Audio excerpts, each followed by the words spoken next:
নীল এক জলরাশি, যার কোলে জন্ম নিয়েছে সভ্যতা, যার ঢেউয়ে লেখা আছে যুদ্ধ আর প্রেমের ইতিহাস। সেই সাগরের নাম ভূমধ্যসাগর। ভূমধ্যসাগর একটি নাম যার ভেতরেই লুকিয়ে আছে ভৌগোলিক অভিজ্ঞান।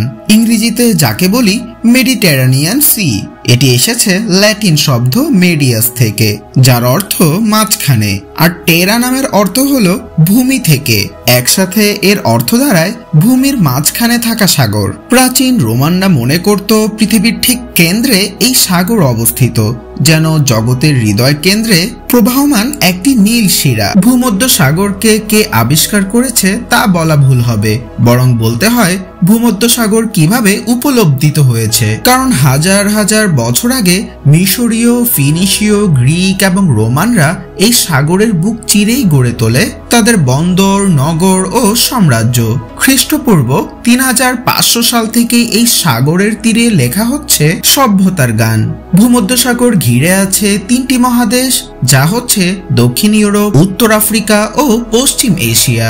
এ যেন এক অলৌকিক মিলনস্থল, যেখানে ভাষা, ধর্ম, সংস্কৃতি আর যুদ্ধ সবকিছু মিশে যায় নীলের মাঝে। ভূমধ্যসাগরের আয়তন প্রায় ২৫ লক্ষ বর্গ কিলোমিটার, যা বাংলাদেশের তুলনায় প্রায় ১৭০ গুণ বড়। ভূমধ্যসাগরের সবচেয়ে গভীর অংশের গভীরতা প্রায় ৫,২০০ মিটার, যা ১৭টি পদ্মা সেতুকে একটির উপর আরেকটি সাজালেও পৌঁছাবে না। ভূমধ্যসাগরের আবহাওয়া যেন এক কবিতা, যেখানে শুষ্ক গ্রীষ্ম, কোমল শীত আর স্নিগ্ধ বাতাস লুকিয়ে রাখে কৃষির রহস্য। ভূমধ্যসাগরের অঞ্চলেই জন্ম নেয় অলিভ, আঙুর, গম আর লেবুর মতো সোনার ফসল। ভূমধ্যসাগরের পানির রং হলো কখনো গাঢ় নীল, কখনো সবুজ, আর কখনো ধূসর। আবার রোদ পড়লে যেন সোনা ঝরে পড়ে, এমনই সোনালী হয়ে ওঠে পানির রং। জীবন, রক্ত, রাজনীতি, প্রেম সব মিলেমিশে তৈরি করেছে এক অপার রঙের সাগর। ভূমধ্যসাগর যেন পৃথিবীর প্রথম বিশ্ববিদ্যালয়, যেখানে ঢেউ শেখায় ইতিহাস আর জোয়ার বাতাসে উচ্চারিত হয় সভ্যতার সূত্র। ভূমধ্যসাগরে জন্ম নিয়েছে মিশরীয় পিরামিডের গৌরব, গ্রিক দার্শনিকতার আলো আর রোমান সাম্রাজ্যের করুণা বিদ্ধ শক্তি। ভূমধ্যসাগরের উপকূলে গড়ে ওঠে ২৩০টির বেশি শহর ও বন্দর, যা এককালে ছিল পৃথিবীর সবচেয়ে ব্যস্ত স্থান। এই ভূমধ্যসাগরের বুকেই ভেসেছে ত্রাসের জাহাজ, প্রেমপত্র বহন করা তরী আর বন্দীদের কান্না। ভূমধ্যসাগর কেবল জল নয়, এ যেন এক চলমান সম্পদ। ভূমধ্যসাগর দিয়ে বছরে চলে যায় প্রায় ২০% বৈশ্বিক বাণিজ্যের জাহাজ। হাজারো ট্যাঙ্কার, কার্গো শিপ আর ক্রুজ লাইন ভাসে এই ভূমধ্যসাগরের উপর। ইউরোপ, আফ্রিকা, এশিয়ার মধ্যে সংযোগের একমাত্র কার্যকর জলপথ হলো এই ভূমধ্যসাগর। এই ভূমধ্যসাগরের ভূগর্ভে রয়েছে গ্যাস, তেল, খনিজ, যা ঘিরে আজ চলছে নতুন স্নায়ুযুদ্ধ। ইসরায়েল, মিশর, সাইপ্রাস ও তাদের উপকূলের নিচে পেয়েছে বিপুল গ্যাস ক্ষেত্র, যা ঘিরে এখন উত্তেজনা তুঙ্গে। ফ্রান্স, তুরস্ক, লেবানন ও গ্রিস সবাই এই নীল সীমানায় নিজেদের রাজত্ব কায়েম করতে চায়। পর্যটনের দিক থেকেও ভূমধ্যসাগর অনন্য। সার্ডিনিয়া, সিসিলি, মাল্টা, ফ্রেঞ্চ রিভিয়েরা এগুলো যেন স্বর্গের দরজা। তাই ভূমধ্যসাগর শুধু অর্থই নয়, স্বপ্ন বিক্রি করে ট্যুরিস্টদের কাছে।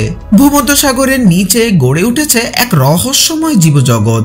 এখানে পাওয়া যায় ১৭,০০০-এরও বেশি প্রজাতি, যার মাঝে আবার অনেকেরই অন্য কোথাও কোনো অস্তিত্ব নেই।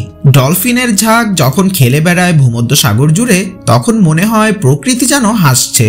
Octopus, squid, lobster, sardine, tuna, eel সব মিলেমিশে এ যেন এক চলমান চিত্রনাট্য। তিমি আর কচ্ছপ আসে হাজার মাইল পাড়ি দিয়ে এই ভূমধ্যসাগরে, ডিম পাড়ে নির্দিষ্ট সৈকতে। এই ভূমধ্যসাগরের গভীরে থাকে অন্ধ মাছ, আলো সন্ধান করা শিকারী ও ভয়ঙ্কর রে ফিশ। কিন্তু এই রাজ্য আজ হুমকির মুখে। প্রতি বছর ভূমধ্যসাগরে পড়ে যায় ২ লাখ টনের বেশি প্লাস্টিক। তিমি, কচ্ছপ এই প্লাস্টিক খেয়ে মৃত্যুবরণ করে। শব্দ দূষণ নষ্ট করে দেয় ডলফিনদের ভাষা। তবুও কিছু দেশ মেড ইন প্রোটেক্টেড জোন বা MPZ ঘোষণা দিয়ে চেষ্টা করছে এই ভূমধ্যসাগরের জীবন রক্ষা করতে। ভবিষ্যতে এই ভূমধ্যসাগর হবে বিশ্ব রাজনীতির কেন্দ্র। নীল অর্থনীতি ঘিরে গড়ে উঠবে নতুন বাণিজ্য, প্রযুক্তি এবং টেকসই উন্নয়ন। তবে জলবায়ু পরিবর্তনের থাবা এখানেও। সমুদ্রপৃষ্ঠের উচ্চতা বাড়ছে, সাগর উষ্ণ হয়ে উঠছে। যদি কিছু আর না করা হয়, সমাধান হিসেবে, তবে একদিন হারিয়ে যাবে কোরাল রিফ, বিলুপ্ত হবে ডলফিন আর হোয়েল। এই ভূমধ্যসাগর আমাদের শেখায় সভ্যতা গড়ে ওঠে যখন মানুষ জলকে শ্রদ্ধা করে, আর সভ্যতা ধ্বংস হয় যখন মানুষ সমুদ্রকে শুধু দখল করার বস্তু ভাবে। এই ছিল আজকের মতো আমাদের এই পরিবেশনা। যদি আপনাদের এই গল্পটি পছন্দ হয়ে থাকে তবে অবশ্যই ভূমধ্যসাগর নিয়ে আপনাদের মতামত আমাদের কমেন্ট বক্সে জানিয়ে দিবেন। একই সাথে আমাদের ভিডিওতে সাবস্ক্রাইব করে বেল আইকনটিতে ক্লিক করতে ভুলবেন না এবং অবশ্যই আমাদের পাশে থাকবেন।